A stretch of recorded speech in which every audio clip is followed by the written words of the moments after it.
ताप्ती ने भी सूर्य नारायण भगवान से पूछ लिया, पिताजी आप जब सारी दुनिया में प्रकाश फैलाते हो, आपका शरीर जब इतना तपता होगा तो शीतलता कौन देता होगा?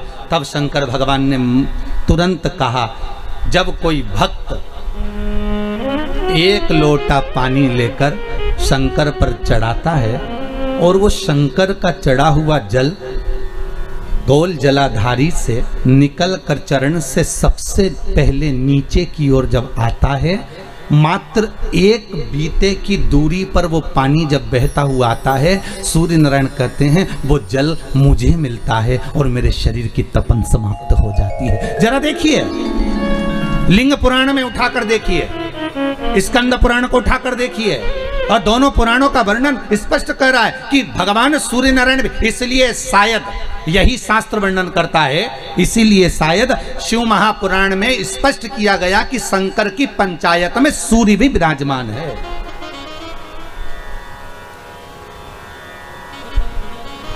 शंकर जी की पंचायत का मंदिर है क्या पांडे तारा में कहीं? शिव पंचायत का? अरे बोलो तो सही, शिव पंचायत का कोई मंदिर है? नहीं है। शिव परिवार का तो होगा पर पंचायत का नहीं होगा। पंचायत का मंदिर तो मुझे नहीं लगता कि प्रतापगढ़ में भी हो, शायद है प्रतापगढ़ में पंचायत का मंदिर, बहुत बढ़िया होना चाहिए, बहुत बहुत सुंदर बात। शिव पंचायत, पंचायत में कौन कौन होते हैं? शंकर, दुर्गा जी, सूर्य नारायण भगवान, भगवान नारायण और गणेश जी महाराज, बस ये पंचायत।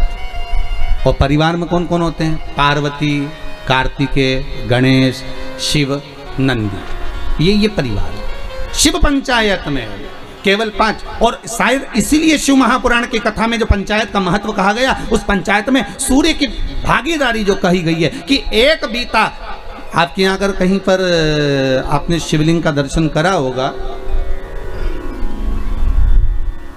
ये शिवलिंग है, ये जलाधारी है, ये पानी निकलने का स्थान है। यहाँ से जहाँ से पानी नीचे गिर गया और गिरने के बाद जब एक बीते तक जाता है, उस एक बीते पर सूर्य नारायण भगवान का भाग चालू हो जाता है। एक बीते पर क्यों कहते हैं? जिसको चर्म रोग हो जाता है, जिसका शरीर सफेद पड़ गया, चमड़ी बेकार हो गई, काला पड़ गया, शरीर में कहीं चट्टे पड़ गए, कहीं शरीर में दाने पड़ गए, पूरा चेहरा बेकार हो गया, पूरा शरीर बेकार हो गया, तो क्यों कहते हैं कि एक बीता जब पानी बह जाए, उस बहे पानी को हाथ का लेपन कर कर शरीर पर लगा लिया जाता है, शरीर ठीक होने लगता है, सूर्य का भाग वहां से चालू हो जाए।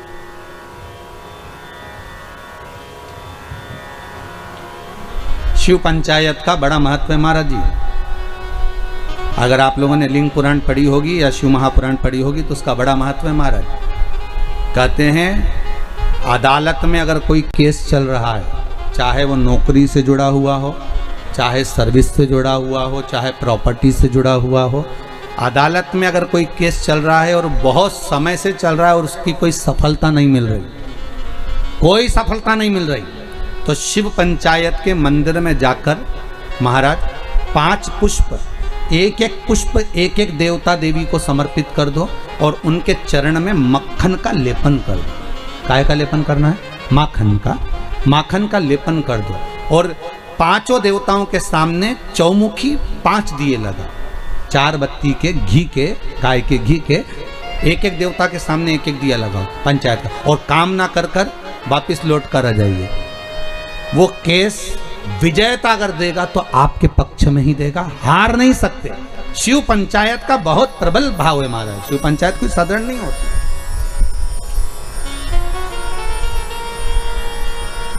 कोई लड़का लड़की का विवाह हुआ हो, तलाक हो गया हो, दूसरी बार शादी नहीं हो रही हो, बहुत परेशान हो गए और विवाह नहीं जम रहा हो, तो शिव पंचायत के मंदिर में बैठकर 5 देवताओं पर जल और उस जल में चंदन मिलाकर चढ़ाया जाता है महाराज।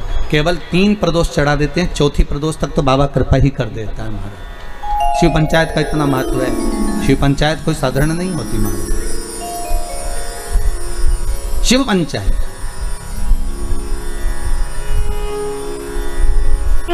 जिसकी कमर का गुरिया खसक गया हो, या घुटने की हड्डी खसक गई हो, या हाथ पैर कहीं की भी कोई हड्डी खसक गई है महाराज, और डॉक्टर अपना काम कर रहे हैं, गुड़िया नहीं जम रहा, और आपको केवल दवाई से ही अच्छे होना है, तो मूंग, हरी जो मूंग होती है वो शिव पंचायत के मंदिर में कम से कम 5 या 7 दिन तक चढ़ाएं, उसी मूंग को वापस उठा कर लाएं और उसको सुबह सुबह पानी में गलाकर खाना चालू कर दे। बाबा चाहेगा तो 15 दिन नहीं लगते, गुड़िया अपनी जगह पर बैठ जाता। शिव पंचायत, शिव पंचायत का बड़ा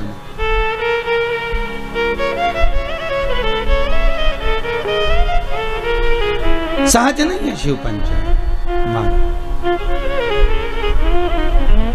तो भगवान शंकर की कथा कर रही है। अगर कहा मान लो मैंने कह दिया, ताप्ती कहती है मैं पिताजी से पूछूं, तो पिता से कहा पिताजी आपके शरीर पर इतनी ताप पड़ती है, ए बाबुल ए पिता। ताप्ती छोटी थी तो कह देती थी पिता से तुरंत जाकर। छोटी बेटी में और बड़ी बेटी में अंतर होता है, बड़ी बेटी मर्यादा में रहती है, बोलती कम है, और छोटी तो तड़ तड़ बोल बुला के बोझ जाए। उसको जो बोलना है ना छोटी को, वो तो बोल देगी, वो रुकती नहीं है। बहनों में यही भाव है, बहनों में जो बड़ी बहन होती है ना वो थोड़ी शांत रहती, शीतल रहती, और छोटी वो तो 2 मिनट, जी जी तू चुप रहे, मैं सब बोल दूंगी, बस बात इतनी। तू तो ये बता लड़का पसंद है कि नहीं है, जुमाने का देखा, तो वो कह दे नहीं इतना कोई बस, तो तू क्या करना, तू शांति बैठ, बाकी सब मैं निपटा दूंगा। और छोटी गई, मम्मी हाँ तुम जीजी की शादी जहाँ कर रही हो ना अच्छा नहीं लग रहा है, बताओ। वो बड़ी नहीं बोल पाई, इसने जाके बोल दिया और सबके सामने बोल दिया। ले तो दूल्हा भी मैं बैठा था, बापड़े ने सोचा चलो वापिस ही चलो, क्या करे। जब यही बोल रही थी तब छोटी छोटी बोलती नहीं, बड़ी बोलेगी नहीं, और छोटी तुरंत हो बोला बोल चली बस जा। अच्छा शादी ब्याह में भी बहुत ध्यान रखना पड़ता, बड़ी बहन की शादी कैसे भी कर दो, पर छोटी की में अगर जरा सी कमी रह जाए ना तो बोले बिना नहीं रहती। हाँ इतना था तो भी तो अच्छे से नहीं करी, बस बताओ। छोटी छोटी होती है, हम तो कहते छोटी खोटी भी होती है, छोटे खोटे बहुत उद्यमी भी रहते, बोलने में भी एकदम पटाख, जो बोलना है बोल दिया। ताप्ती ने कह दिया पिताजी आपसे बस केवल इतना कहना है कि आपको वो शीतलता, जब आपका शरीर इतनी तपन देता है, आपका शरीर इतना प्रकाश देता है, तो आपको वो शीतलता कहाँ से मिलती है। तो भगवान सूर्य नारायण कहते, भास्कर देव कहते हैं, जब कोई शंकर पर 1 लोटा पानी चढ़ाता है, उसका चढ़ाया हुआ जल जब मुझे प्राप्त होता है तो मुझे उसमें शीतलता का अनुभव हो जाता है। अब विचार करिए, कई किसी ने हमसे पूछा भी है कि हम सूर्य नारायण भगवान को अर्घ दें और कभी कभी नहीं दें, और हम शंकर के मंदिर में जाके पानी चढ़ाते हैं, तो उससे सूर्य नारायण भगवान को फल प्राप्त होता है क्या? क्यों नहीं होता। आप अगर शंकर को जल चढ़ा रहे हो तो ब्रह्मा को भी जल चढ़ गया, शिव को जल चढ़ाया तो भगवान विष्णु को भी जल चढ़ गया, शिव को जल चढ़ाया तो जगदम्बा को भी जल चढ़ गया, शंकर को जल चढ़ाया तो गणेश जी को भी जल चढ़ गया, शंकर को अगर जल चढ़ाया तो कार्तिकेय को भी जल चढ़ गया, और शिव को अगर जल चढ़ाया तो 33 कोटि देवता, जहां से पानी बहता है वहां तक 33 कोटि देवता विराजमान होते हैं। इसलिए शंकर का जल लांगा नहीं जाता, वहां 33 कोटि देवता विराजमान होते हैं, सबको जल का भाग मिल गया। एक साधे सब सधे, एक जगह खोदे जाओ पानी तो निकले, खोदो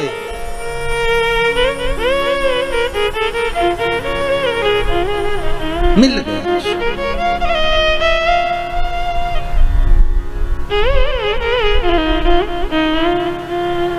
ताप्ती ने सुन लिया,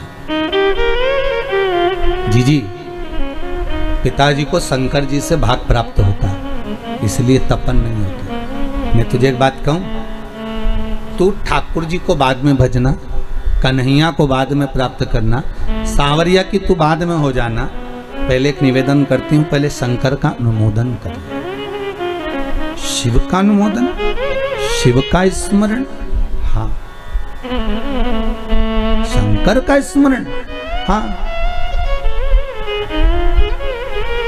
यमुना जी बोली पर पिता से मेरे को ये पूछना पड़ेगा कि मैं शिव का स्मरण तो करूंगी, जब तो करूंगी तब तो करूंगी, पर फल कहाँ मिलेगा,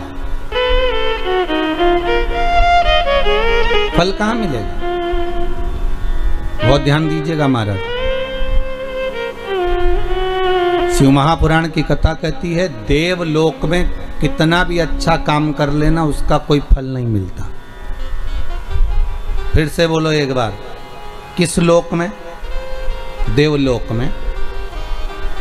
देवलोक में जाकर तुम भगवान का भजन करोगे उसका कोई फल नहीं मिलेगा। बहुत ध्यान दीजिएगा। देवलोक में जाकर तुम कथा सुनोगे उसका कोई फल नहीं मिलेगा। देवलोक में जाकर तुम दान दोगे उसका कोई फल नहीं मिलेगा। देवलोक में जाकर तुम एकादशी का व्रत करोगे उसका कोई फल नहीं मिलेगा। देवलोक में जाकर तुम चाहे अन्न दान करो, वस्त्र दान करो, स्वर्ण दान करो, मुद्रा दान करो, कन्या दान करो, गौ दान करो, उसका कोई फल नहीं होगा। फल केवल मृत्यु लोक में ही मिलता है। तो यमुना जी ने पूछा अपने ताप्ती से, और ताप्ती के साथ संध्या देवी से, और सूर्य नारायण की साक्षी थी। आज पहली बार यमुना मैया मुख से शब्द निकाल कर कहती है, पिताजी मैं अगर शंकर की पूजन करूंगी तो मुझे फल मिलेगा क्या देवलोक में? अरे किस्मत वाले हो मृत्यु लोक में रहने वाले। इस पृथ्वी पर जन्म अगर तुम्हारा हुआ है तो तुम किस्मत वाले हो। इस भूमंडल पर अगर आप पैदा हुए तो किस्मत वाले हो। सूर्य नारायण भगवान के शब्द सुनिएगा कि सूर्य नारायण भगवान क्या कर रहे हैं। सूर्य देवता कहते हैं, सुन यमुना ए कालंदी ए यमुना, सुन यमुना ए संध्या की पुत्री, ए भास्कर की पुत्री, सुनो। इस देवलोक में चाहे तुम उपास कर लो, दान कर लो, पुण्य कर लो, सत्कर्म कर लो, उसका कोई फल तुम्हें नहीं मिलेगा। अगर तुम्हें फल चाहिए तो तुम्हें मृत्यु लोक में जाना पड़ेगा। तो यमुना जी बोली, पिताजी मैं मृत्यु लोक में जाऊंगी और वहां अगर मैं तप साधना करूंगी तो मुझे फल मिलेगा? क्यों नहीं मिलेगा? मृत्यु लोक की भूमि केवल एक ऐसी भूमि है। देवलोक में देवता बसते हैं, मृत्यु लोक में महादेव बसता है। मृत्यु लोक की भूमि केवल एक ऐसी भूमि है जहां पर अगर व्यक्ति थोड़ा सा भी भजन करता है, पुण्य करता है, दान करता है, सत्कर्म करता है, नाम जाप करता है, तो उसका किया गया फल उसको तुरंत प्राप्त हो जाता है। कथा के दूसरे दिन की कथा याद करिए। आपको कहा था एक व्यक्ति इतना कंजूस था, उसने केवल कचरे का दान दिया था, और सांप अंदर आ रहा है और वो कचरा उसको रोक रहा है। हमारा किया गया दान, हमारा किया गया पुण्य, हमारा किया गया सत्कर्म, हमारा किया गया भजन, हमारे द्वारा किया गया गौ माता को दान, हमारे द्वारा किया गया मंदिर निर्माण में दान, हमारे द्वारा किया गया वृद्धजन को दान, हमारे द्वारा किया गया ब्राह्मण भोज को दान, हमने जो दान करा, चाहे कन्या को, गऊ को, जिस रूप में दान करा, हमारा करा दान हमारे सामने आकर एक ना एक दिन खड़ा जरूर होता है। चाहे तुम्हारे को वेंटिलेटर पे ले जाकर भी अगर पटक दिया जाए तो तुम्हारा किया गया दान वहां भी आकर खड़ा हो जाएगा और वेंटिलेटर से उठाकर वापस घर पर लेकर आ जाएगा। ये वो दान, वो सत्कर्म, वो पुण्य तुम्हारे सामने आएगा, कोई दूसरा नहीं।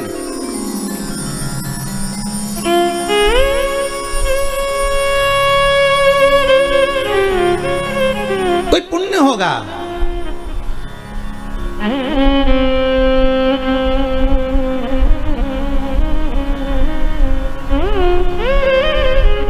अरे उस क्षण को याद करो जो जिस चीज का दान करता है उसके सामने आ जाता है। जो जिस चीज का दान करता है। गरुड़ पुराण का एक एक संवाद याद करो कि हो सकता है हमारे द्वारा हम मकान बना रहे हो, कोई पेड़ काट दिया हो, कोई वृक्ष निकाल दिया हो, अपनी जगह बनाने के चक्कर में, अपना सुख देखने के चक्कर में ना जाने उस ऑक्सीजन को हमने रोक दिया हो। तो आज हो सकता है ऑक्सीजन हमारे तक नहीं पहुंच पा रही है। खुद के भी तो कर्म भाव को फिर स्मरण किया जाए कि हो सकता है, तो भगवान से क्षमा मांगो, याचना करो उसके आगे कि हो सकता है मैंने पूर्व में कोई गलती करी होगी, पर मेरे नाथ हे शंभु, हे त्रिकालदर्शी, हे कैलाशी, हे विनाशी, कुछ ऐसी कृपा कर दे कि अब वो गलती नहीं करूंगा। हो गया, मेरे से गलती हो गई थी, मैंने हो सकता है पीपल का वृक्ष कटवाया हो, बेलपत्री का वृक्ष कटवाया हो, और भी आम के पौधे, ना जाने कितने बगीचे कटवाए होंगे। जब मैंने कॉलोनी काटी होगी, जब मैंने प्रॉपर्टी बनाई होगी, जब मैंने कुछ निर्माण करा होगा, ना जाने कितने ऑक्सीजन देने वाले इन वृक्षों को काटा होगा, तो उसका भाग हो सकता है मेरे कर्म में लिखा होगा, पर आज क्षमा मांगता हूं कि अब नहीं होगा। उस परमात्मा से भले पलंग पर पड़े हो पर क्षमा याचना कर लो, उससे मांगो क्षमा। वो पिता है और बाप हमेशा अपने बच्चे को माफ कर देता है, ये पक्का है। हो सकता है गलती हुई होगी तो मेरा शंभु, मेरा त्रिकालदर्शी, मेरा कैलाशी क्षमा भी कर दे।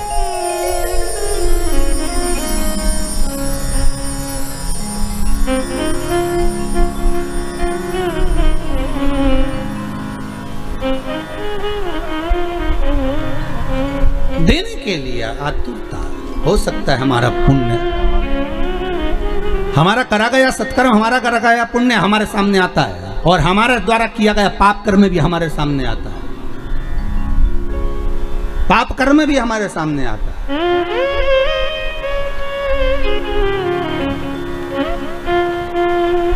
फिर निवेदन करूंगा, मत बुरे कर्म कर बंदे, वरना पछताएगा। भगवान की आंखों से तू बच नहीं पाएगा, तू बच नहीं पाएगा।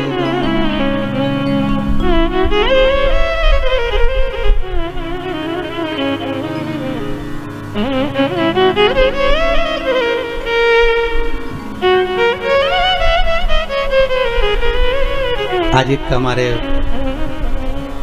भुसावल महाराष्ट्र के एक शिष्य हैं, वो पुलिस में सर्विस करते हैं, ठीक है। तो रणवीर जी करके उनका नाम है। उन्होंने एक प्रश्न किया है व्हाट्सएप पर। प्रश्न बहुत सारे होते हैं, तो उन्होंने श्योर प्रश्न भेजा होगा, वहाँ से हमारे पास आया कि गुरुदेव, जब इतनी बड़ी महामारी चल रही है, इतना बड़ा क्रम चल रहा है, उसके बाद में भी सब अपने अपने घर में बैठे रहते हैं, पर पुलिस वालों को, बेचारों को बाहर लगाया जाता है। हम पुलिस में सर्विस करते हैं और हम कोई बाहर लगाते हैं। हर जरा सी भी समस्या होगी तो पहले पुलिस बाहर खड़ी होगी। युद्ध भी हो रहा है तो उन्हीं को लगाया जाता है, दंगा भी हो तो उन्हीं को आओ आगे, कोई हड़ताल भी करे तो उन्हीं को आगे रखा जाए, बीमारी भी है तो तुम ही आगे आओ। तो ऐसा हमारे साथ क्यों होता है? तो हमने उनको लिखकर भेजा है कि जब अमृत निकला था तो वो कलश जो था ना, उसका भाग अमृत तो सबने पी लिया था, पर जो खाली जो लोटा था ना, वो तुम्हारे खाते में आ गया था। और तुम्हारे खाते में जब वो खाली लोटा आया, पर दुनिया के लोगों ने देख लिया कि लोटा इन्हीं की है, मिला है, तो अमृत इन्हीं ने पिया है। तो सबको लगता है कि इनने अमृत पी रखा है, इसलिए इनको आगे खड़ा कर दो। वो लोटा तुम्हारे पास में है, भले अमृत दुनिया ने पिया हो, और लोटा तुम्हारे पास है। तो दुनिया ये जानती है कि इनने अमृत तत्व को पी रखा है, इसलिए इनको आगे रखा जाए। और विश्वास रखकर जब आप आगे बढ़ते हो, विक्रम जी, हमने उनको कहा, जब आप आगे बढ़ते हो विश्वास रखकर, तो बाबा भी तुम्हारा साथ देता है, तुम घबराना नहीं। अगर महामारी में भी अगर आज आप सामने आकर सेवा दे रही है पुलिस प्रशासन, गवर्नमेंट, सरकार, डॉक्टर, सिस्टर, ये आदि कादिक जितने आगे आकर अगर सेवा दे रहे हैं, तो आपका साथ देने वाला वो शंभू बैठा है। बस आप सत्कर्म करना, उसका ध्यान अच्छे से करना, उसका स्मरण अच्छे से, वो सुख देगा, वो आनंद देगा। तुम्हें स्वयं भगवान की अमृत नाम मिल गया है, तो फिर क्या टेंशन, क्या चिंता? सुख का भान हो, आनंद की अनुभूति हो। यमुना कह रही है कि मैं जाऊं। पिताजी, अगर आप कहते हो कि पृथ्वी पर जाने पर ही फल मिलता है, देवलोक में करा हुआ कोई भी कर्म का फल नहीं है, पृथ्वी पर जाकर किए गए कर्म का फल है, तो मैं पृथ्वी पर जाना चाहती हूँ। भगवान सूर्यनारायण का तू पृथ्वी पर कहाँ जाएगी, किस जगह पर जाएगी और किसका भजन करेगी? तो सूर्यनारायण भगवान के सामने यमुना जी कहती है, बस जिस शंकर की आराधना मेरे पिता करते हैं, उस शंकर का अनुमोदन मैं करूंगी। किस लिए करेगी? बस मेरा जो स्वरूप है गोरा, मुझे श्याम बनाना है, श्याम के साथ में रहना है, तो मैं कहाँ जाऊं? भगवान सूर्यनारायण ने कहा, मेरे ही द्वारा निर्मित है कालिंदगिरी पर्वत, मेरा ही एक स्वरूप है। कौन सा पर्वत? क्या नाम था? कालिंदगिरी। कालिंदगिरी पर्वत मेरा एक स्वरूप है। यमुना, जाओ भूमंडल पर, तुम वहां जाकर तप साधना करो। कालिंदगिरी पर्वत पर यमुना जी चली गई, 12 वर्ष की थी, तप साधना में जो लगी, ऐसी तप साधना करी शंकर भगवान की, ऐसी तप साधना करी, ऐसी तप साधना करी, शंकर भगवान आ गए, कालिंदी मांग तुझे क्या चाहिए? कालिंदी? यमुना जी कहती मेरा नाम यमुना है। शिव कह रहे नहीं, तो कालिंदगिरी पर्वत पर बैठकर तप करिए, तेरा नाम कालिंदी होगा, बोल तुझे क्या चाहिए? यमुना जी कहती हैं बस इतना कर दीजिए कि मैं जिस शाम का भजन करती हूँ उसके जैसा कलर कर दीजिए। शंकर भगवान ने कहा उसके जैसा बनने के लिए तुझे एक काम करना पड़ेगा। क्या?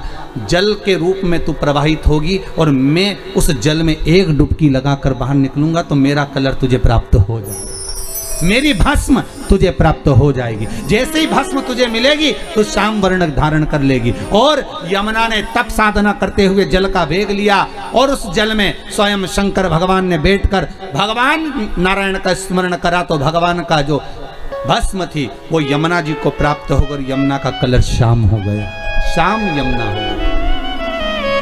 और यमुना का कलर जब श्याम हुआ वही यमुना भ्रमण करती करती करती करती जब आगे बढ़ती बढ़ती ब्रजमंडल में पहुंच गई। ब्रजमंडल में पहुंचने के बाद भी यमुना का मन स्थिर नहीं हुआ। वो सांवरा कब मिलेगा, वो सांवरा कब मिलेगा? तो क्या द्वापर तो आन दो, द्वापर तो आन दो। ये कब की कथा है? ये कथा कब की है? सत्ययुग की।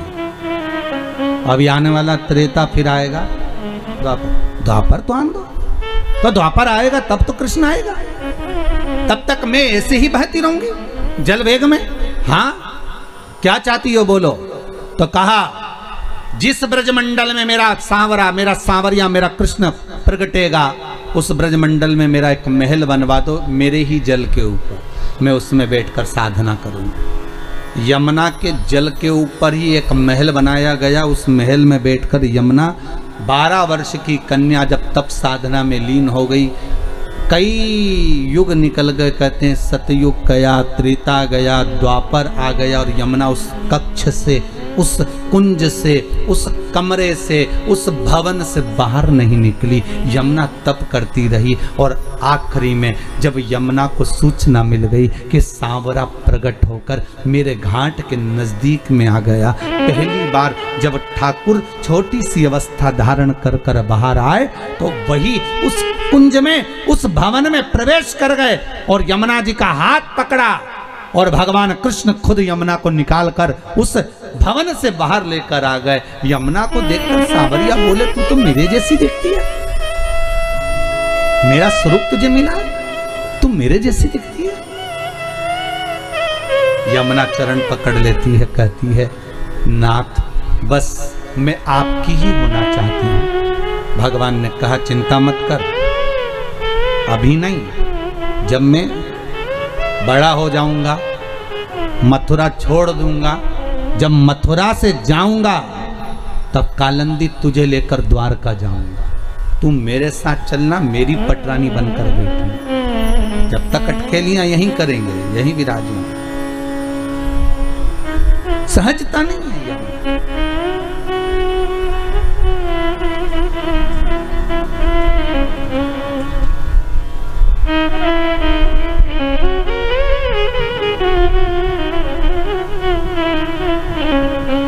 धन्य है माया, धन्य है वो सूर्यनारायण भगवान की डीकरी, धन्य है वो सूर्यनारायण भगवान की बेटी, धन्य।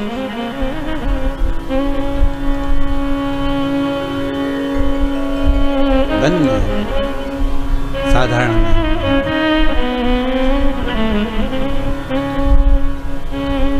भगवान की अविरल भक्ति का स्वरूप है।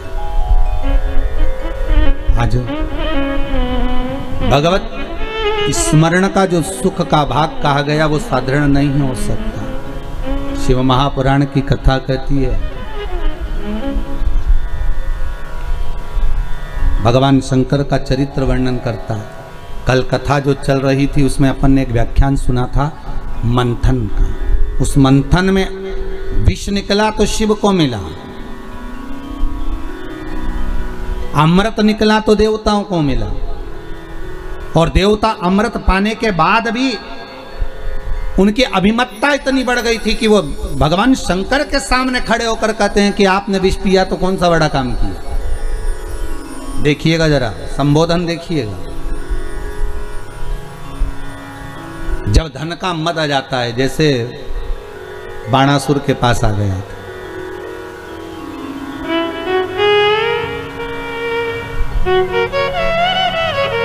कितना तप करा था बाणासुर ने, बहुत साधना करी। और बाणासुर ने जब तप करा, तप करने के बाद बाणासुर के पास में जब बहुत तप बाणासुर ने कर लिया, शंकर जी प्रकट हो गए, मांगो तुम्हें क्या चाहिए, क्या चाहते हो तुम, क्या मांग रहे हो, क्या दें हम तुमको, बोलो क्या प्रदान किया जाए, हम तुम्हें क्या दे सकते हैं, बोलो। बाणासुर ने कहा अगर आप हमें देना चाहते हैं तो हमारे 1000 हाथ कर दीजिए। शिव जी ने कहा ठीक है, 1000 हाथ दे दिए। अब 1000 हाथ मिल गए तो बाणासुर जहां युद्ध करने जाते वहां विजय होकर आ जाते। अब बाणासुर को लगता कि बताओ मेरे इतने हाथ, अब तो कोई मेरे से युद्ध करना ही पसंद नहीं करता। अब हाथ खुजाते बाणासुर के, तो एक दिन शंकर जी के पास ही पहुंच गया। शंकर जी से बोला भोलेनाथ भोलेनाथ। शंकर जी बोले बोलो क्या बात है, अब फिर वापिस आ गए तुम, क्या मांगना चाहते हो? मांगना नहीं है, आपके साथ युद्ध करना है। शंकर जी ने पूछा मेरे साथ युद्ध काहे को? तो बाणासुर कहते हैं अब मेरे इतने हाथ देखकर कोई मुझसे युद्ध ही नहीं लड़ता, सब मेरे सामने हार जाते हैं। अब मेरे से कोई युद्ध लड़ने वाला चाहिए, तो युद्ध लड़ने वाला कोई दूसरा नहीं, तुम मेरे सामने युद्ध करने आओ। शंकर भगवान बैठे थे, पार्वती मैया की आंखों में अश्रु भर गए। माँ जगत जननी जगदम्बा रो पड़ी। शिवजी ने पूछा पार्वती तू क्यों रो रही है? पार्वती जी कहती हैं आप कहते थे कि बाणासुर तो मेरा शिष्य है, बाणासुर तो मेरा गण है, बाणासुर तो मेरा द्वारपाल है, और ये बाणासुर तो हाथ सामने आकर कह रहा है कि तुम युद्ध लड़ो, मेरे को तुमसे युद्ध लड़ना है। पार्वती चिंता मत कर, चिंता नहीं करना, अपने को टेंशन नहीं लेना हो, है कि चिंता करना। जरा जरा सी बात में तू रोने बैठ जाती है टेंशन लेकर। अब नारी का स्वभाव है, स्त्री है। आप में भी कई माताएं ऐसी होंगी, जरा सी बात टेंशन आ जाए तो रोने बैठ जाए बेचारी को, कहीं फिर टेंशन आ जाए, फिर अब नारी का स्वभाव है, उसको हो जाता है ऐसा भाव प्रकट हो जाए।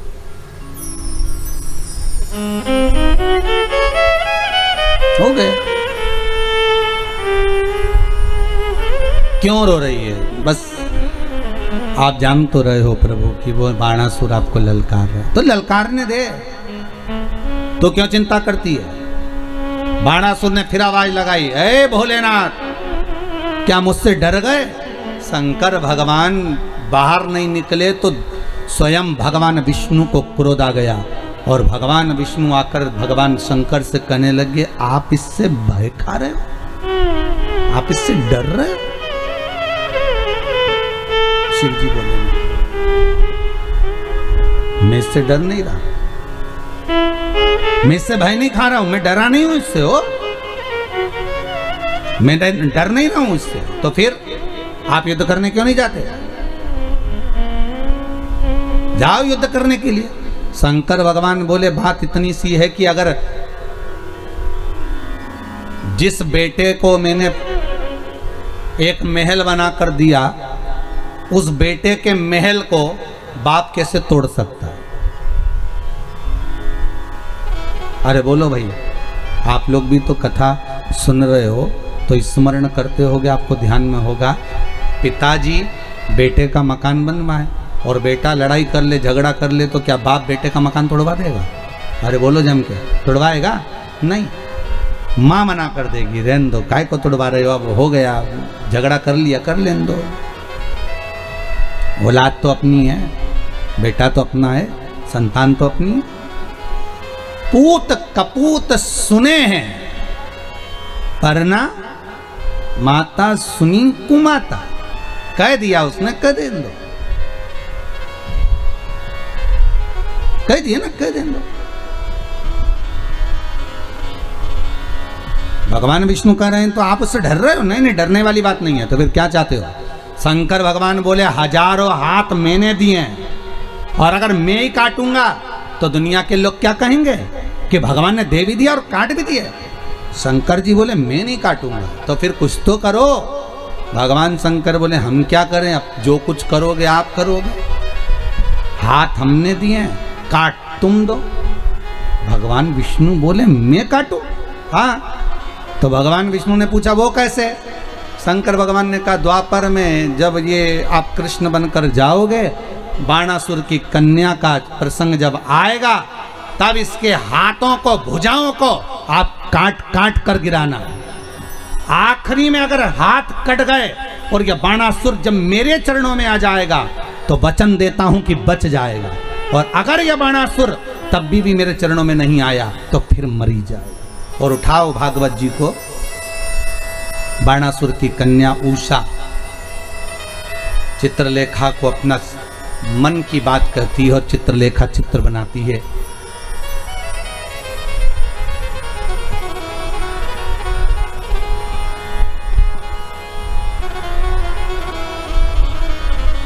और वो अनिरुद्ध का जब चित्र निर्माण करती है और कहती है मुझे यही चाहिए।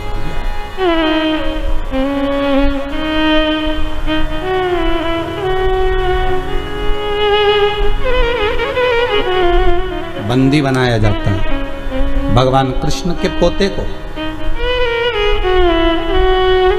और युद्ध प्रारंभ होता है।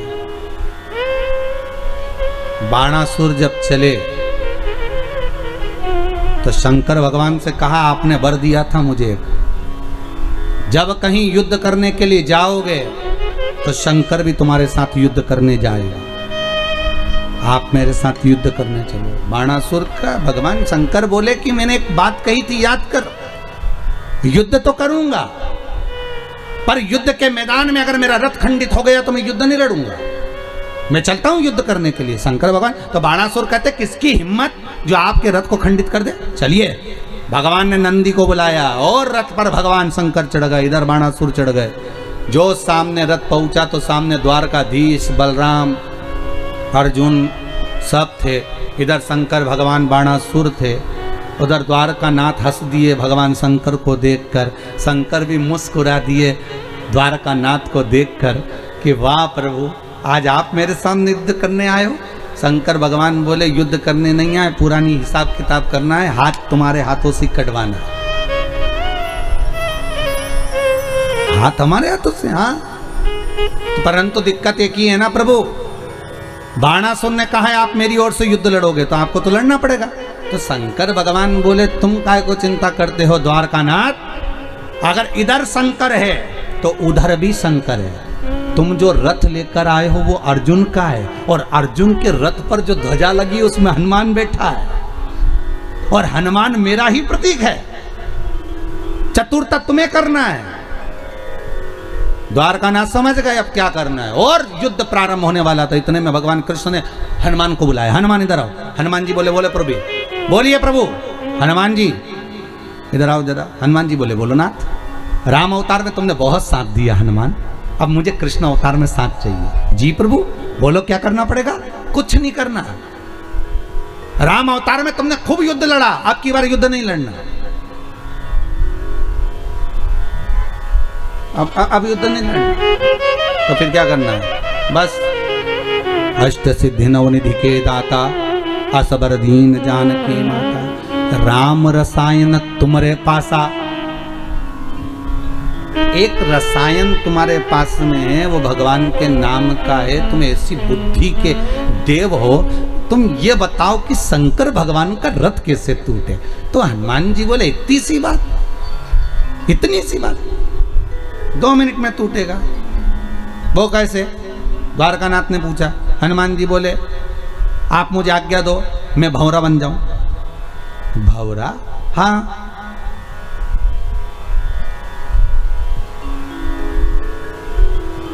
मैं भंवरा बन जाऊं, आप कह दो मैं बन जाऊंगा, और भंवरा बनकर जाऊंगा। शंकर भगवान का जो पहिया है रथ का, उसमें जहां कीला लगा है उस कीले के अंदर घुस जाऊंगा, कीले की पिन को धीरे धीरे धीरे धीरे कर कर निकाल दूंगा, और कीले की पिन जैसी निकलेगी और शंकर जी रथ दौड़ाएंगे, पहिया टूट जाएगा, रथ खंडित, शंकर जी युद्ध ही नहीं लड़ेंगे, खत्म काम। द्वारिका नाथ मुकुट को नीचे उतार कर बाल खुजाकर बोले राम जी ने तेरे को सही में अच्छे से ही रखा था, ये तेरे बराबर कोई विद्वान नहीं हो सकता, ये पक्का। गजब की विद्वत्ता है तेरी, गजब। कितने विद्वान थे हनुमान जी महाराज साहब, कितने विद्वान। राम जी पूछ रहे हैं रावण को मारते समय, हनुमान ये रावण को मैं बार बार बाण मार रहा हूं पर हनुमान ये रावण मरता क्यों नहीं है। तो हनुमान जी विभीषण से पूछे, क्यों रे, तूने बताया था नाभि में अमृत है और अमृत को सुखा दो और मर जाएगा रावण। तो अमृत तो भगवान ने 3-4 बार सुखा दिया, फिर भी तो नहीं मर रहा, ये मरेगा कब? विभीषण बोले, भैया हमको तो इतना ही मालूम था कि इसकी नाभि में अमृत और नाभि का अमृत सूखेगा, कोई वरदान मांगा था तो यही मांगा था, नाभि का अमृत सूखेगा तब मरेगा। तो विभीषण तू सही बता, तू हमारे साथ में चाल तो नहीं चल रही है? नहीं तो उस पार्टी का और इस पार्टी में भिल के और सब काम खत्म कर दिया। भाई व्यक्ति कब पार्टी चेंज कर दे इसका कोई भरोसा नहीं, और वो भी आज के ज़माने में तो कब पार्टी चेंज हो जाती मालूम ही नहीं पड़ता, कौन सी पार्टी का व्यक्ति कौन सी पार्टी में घुस गया। और चुनाव का माहौल चल रहा है, बिल्कुल ध्यान रखना रे बाबा, पार्टी चेंज होने में देरी नहीं लगती, आदमी इधर से उधर कब कूद गया।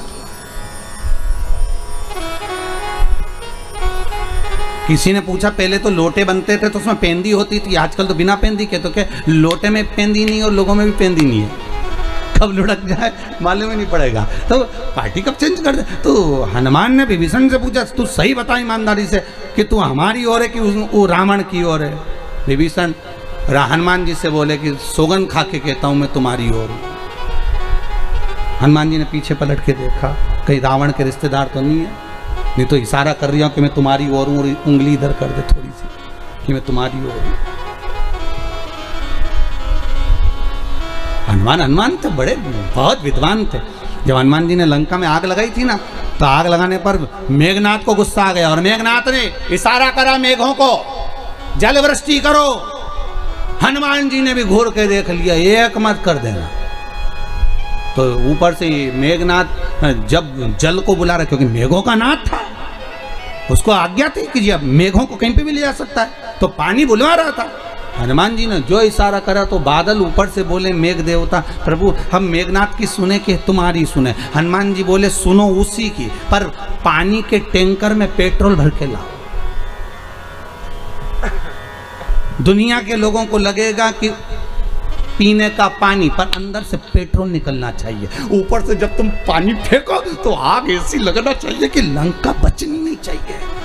तो मेघ देवता भी बोले, गजब के हो प्रभु, पानी के टैंकर में पेट्रोल भरवा के मेघनाथ पानी गिरवा रहा है, और जब पानी जहां जहां पानी गिरे वहां घोर फैले। तो मेघनाथ ने बादल देवते पूछा, मेघनाथ ने मेघ से पूछा, कर क्या रहे हो? मेघनाथ जी बोल रहे, पानी डाल रहा। तुम पूछ रहे बोले ड्राइवर से भी टैंकर में क्या लाया? ड्राइवर से पूछा, क्यों रे पानी है कि और कुछ? पानी है। और हनुमान जी प्रसन्न, राम राम रट रहे, खूब प्रसन्न। अशोक वाटिका में पहुंच गए सीता जी के पास में, बस माता के पास में बैठ के। तो सीता जी बोली, यहाँ आग तो नहीं आएगी अशोक वाटिका में? हनुमान जी बोले, टैंकर तो उधर गया है, तुम तो शांति से बैठो। ऊपर जो चला रहा है पानी वो सब जानता है, आपने कहीं नहीं करना। जहाँ राम नाम चल रहा होगा वहाँ आग लगने की कोई काम ही नहीं। जहां राम नाम चल रहा होगा वहां आग लगने का कोई काम नहीं। कल का प्रसंग मेरे को बता रहे थे अभयराज जी, गुरुदेव भोजन बनाने वाला हलवाई भोजन बना रहा था, उसको ध्यान नहीं रहा कि पीछे बड़ी कढ़ाई में तेल उबल रहा है, बड़ी कढ़ाई में तेल उबल रहा है, उसका ध्यान नहीं गया और एकदम पीछे हटा और कढ़ाई में चला गया। गुरुदेव शंकर की ना जाने क्या कृपा थी, शरीर में एक जगह भी चमड़ी नहीं गली, जैसा कि जैसे निकलते से ही बाहर खड़ा हो उकलता तेल।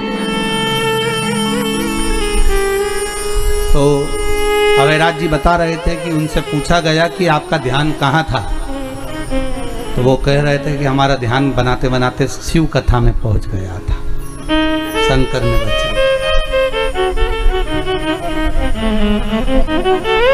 जिस ओर आपका ध्यान गया है, जिस ओर आपका चित्त गया है, वृत्ति गई है, वो आपकी रक्षा स्वयं करेगा, दूसरा नहीं करेगा, वो स्वयं करेगा। हे हनुमान, विद्वान है हनुमान। हनुमान जी ने फिर विभीषण से पूछा, क्यों रे ये बता कि ये रावण मरेगा कैसे? पता नहीं है। तब हनुमान जी ने ध्यान लगाया कि हुआ क्या था ऐसा। ब्रह्मा जी के पास गए, ब्रह्मा जी तुमने वर दिया था ना रावण को? हाँ, क्या वर दिया था? कि नाभि में अमृत सूखेगा और रावण मरेगा। तो वो तो मर ही नहीं रिया, हनुमान जी ने कहा। तो ब्रह्मा जी बोले, जब सारे भाइयों चले गए थे तो इसने एक बार और मांगा था, क्या?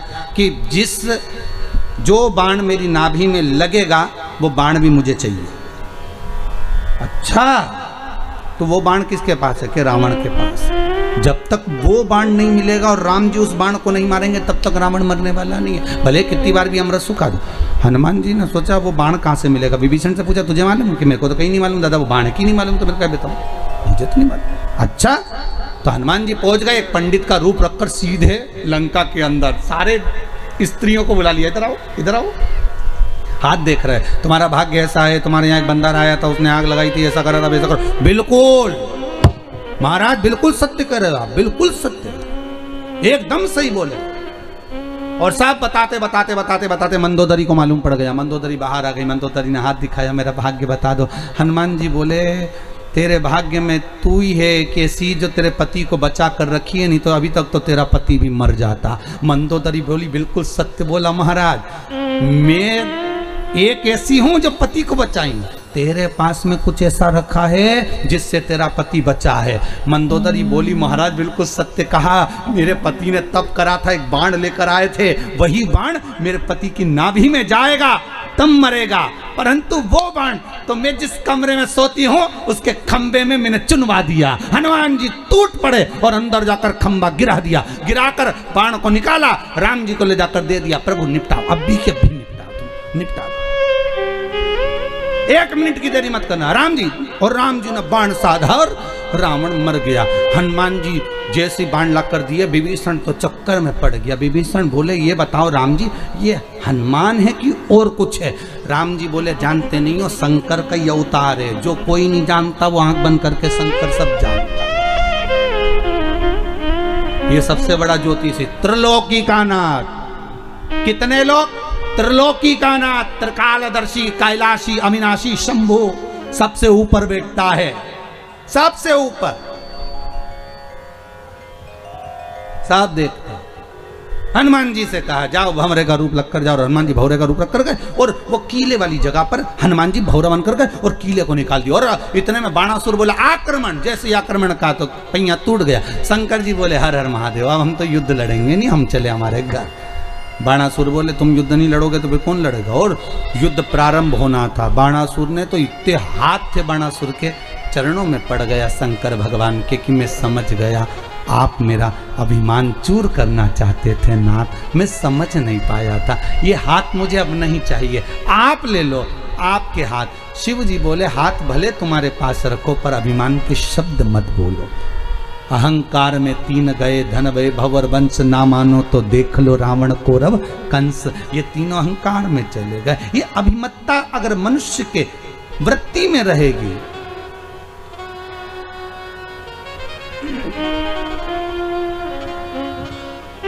ये अभिमत्ता रहेगी तो फिर भजन नहीं पाओगे।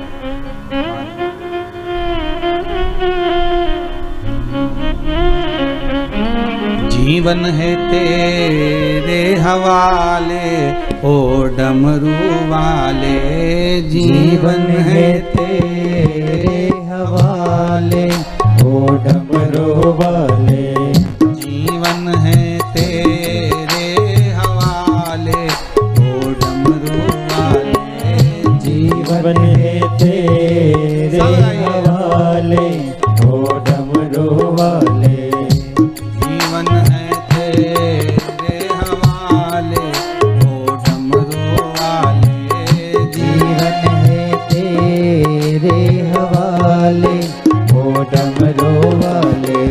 ओ मेरे डमरू वाले, ओ मेरे भोले वाले, ओ मेरे डमरू वाले, ओ मेरे भोले वाले, ओ मेरे डमरू वाले, ओ मेरे भोले वाले, ओ मेरे डमरू वाले, ओ मेरे भोले वाले।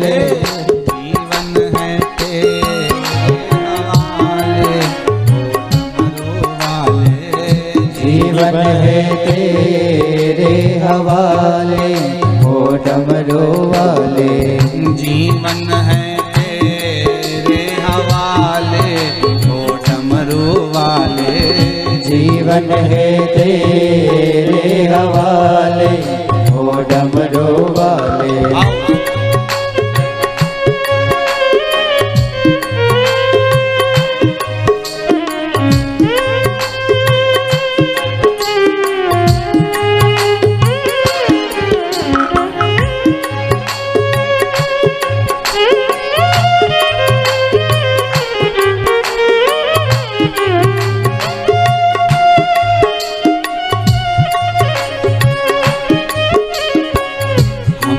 कठपुतली है तेरे हाथ की, हम कठपुतली है तेरे हाथ की, हम कठपुतली है तेरे हाथ की, हम कठपुतली है तेरे हाथ की।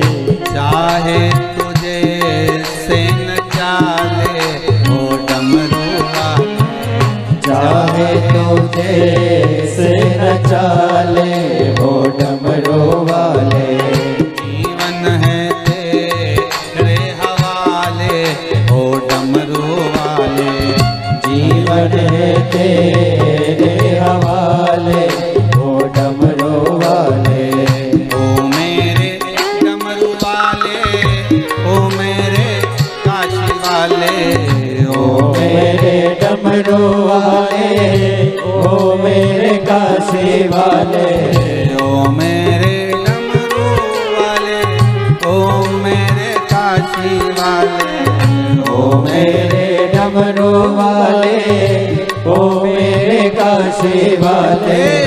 जीवन है तेरे हवाले ओ डमरू वाले, जीवन है तेरे हवाले ओ डमरू वाले।